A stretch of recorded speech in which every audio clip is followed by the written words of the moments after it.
திருச்சபை மக்களிடம் மறைக்கல்வியை போய் தெரியப்படுத்து.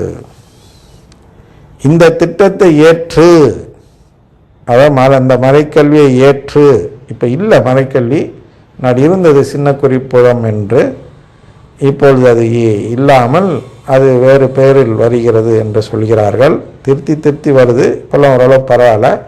இடையில் ஒன்று வந்தது, அது முழுக்க முழுக்க ஊனியல்பு பார்வையில் எழுதப்பட்டதாக இருந்தது. இப்பொழுது திருத்திய திருமறைச்சோடி வந்திருக்கிறது, புதிய திருமறைச்சோடின்னு நினைக்கிறேன் பேர். அதில் ஓரளவு இருக்கிறது, அது சின்ன குறிப்பிடத்தில் உள்ள குறிப்புகளில் பல அதில் இருக்கிறது. அதனால் இதை தெரியப்படுத்தணும். யாருக்கு? மக்களுக்கு. எப்போ தெரியப்படுத்துகிறாங்க? குறிப்பாக அந்த புது நிலைமை வாங்கும் பொழுது அதை தெரியப்படுத்தி அவர்களை என்ன செய்கிறார்கள்? கடவுளின் குடும்பத்தில் சேர்ப்பதற்கான வேலையை செய்கிறார்கள். அதுதானே இப்போ செய்யப்படுறதில்லை, செய்கிறதாக ஆயர்களிடமும் குருக்களிடமும் கணக்கு காட்டுகிறார்கள் கேட்டிகிஸ்டுகள், இல்லையா? அந்த அவர்கள் அதை செய்வதே இல்லை. கேட்டிகிஸ்ட்டை பொறுப்பை கொடுத்துருவார் ஃபாதர் அவர்கள். அந்த கேட்டிகிஸ்ட் செய்தது போல் ஏதோ 4 ஜபத்தை கத்தி கொடுத்துட்டு தயாராகிட்டார், நீங்கள் புது நன்மை கொடுக்கலாம் அப்படின்னு சொல்லிடுவார். ஏன்னா அந்த கேட்டிகிஸ்டுக்கே மறைக்கல்வி தெரியாத ஒன்று. அப்புறம் இன்னொன்று என்னன்னா, 90% ஆஃப் த கேட்டிகிஸ்ட்டு அருங்குறை இயக்கத்தை சேர்ந்தவர்கள். ஆனால் அவர்களுக்கு நற்கருணை நம்பிக்கையும் கிடையாது, திருச்சபை மூலமாக தான் மீட்பு என்ற நம்பிக்கையும் கிடையாது. ஏதோ ஃபாதர்கிட்ட நல்ல பேர் எடுக்கணும், ஆயர்கிட்ட நல்ல பேர் எடுக்கணும் என்பதற்காக அந்த மறைக்கல்வியை நம்புவது போல் நடித்து அவர்களுக்கு சொல்லித் தருவார்கள்.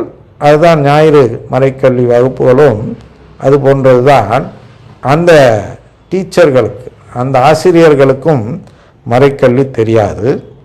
எனவே அந்த பிள்ளைகளும் இந்த திட்டம் தெரியாதவர்களாகவே அந்த மறைக்கல்வி வகுப்பிலிருந்து தேர்ச்சி பெற்றவர்களாக வெளியேறுகிறார்கள். அப்புறம் காலேஜ் போகிறாங்க, அப்புறம் மறந்துடுறாங்க, கல்யாணம் பண்ணுறாங்க, மறந்துடுறாங்க. இப்படி எல்லாமே 2-3 தலைமுறை இப்படியே போயிட்டதுனால தான் இன்று முழுக்க அந்த மார்ட்டின் லூத்தருடைய கோட்பாடுகளை மறைக்கல்வியாக நம்பி வாழ்ந்து கொண்டிருக்க தலைமுறை வந்துவிட்டது. இதுதான் கசப்பான ஒரு உண்மை. திட்டம்லாம் இன்றைக்கி போய் சேரலை. அதனால தான் நாம் பாடுபடுகிறோம், இவ்வளோ முயற்சி எடுக்கிறோம் என்றால் மீண்டும் இந்த திட்டம் சேர வேண்டும் என்பதற்காக தான் முயற்சி எடுக்கிறோம். இதெல்லாம் மறந்து போன மறைக்கல்வி தான் இப்போது நான் பேசுவேன். நம்ம ஒன்றும் புதுசாக எதுவும் பேசலை. 2000 வருஷத்துக்கு முன்னாடி இயேசு என்ன சொன்னாரோ அதை திருப்பி சொல்கிறோம். வேறு விதமாக சொல்லி வேறு விதமாக புரிய வைக்கும் போது மக்களுக்கு கொண்டு போய் சேர்க்க முடிகிறது. ரீச் ஆகுதுன்னு சொல்கிறாங்க இல்லையா?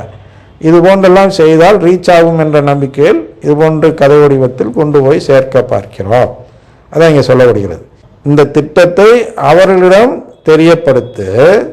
இந்த திட்டத்தை ஏற்று யாரெல்லாம் எல்லா தடைகளையும் மீறி என் வயலுக்கு, அதாவது கத்தோலிக்க திருச்சபையின் திருப்பலிக்கு, அதாவது கத்தோலிக்க திருச்சபையின் அழைப்புக்கு அப்படின்னு வைத்துங்க, வருகிறார்களோ அவர்களெல்லாம் என்னுடைய வாரிசுகளாக நான் தத்தெடுத்து கொள்வேன்.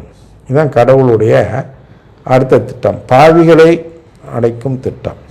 CCC 1 படி என்று பார்க்கிறோம். எனவே அதே புதிய அழைப்பின் ஏற்பாடு என்ற புதிய ஏற்பாட்டின் நற்செய்தி என்ற திருமடலை எடுத்துக்கொண்டு அந்த புனித ஆலய மாட்டுத் தொழுவத்திற்கு திருச்சபை மக்களிடம் செல்.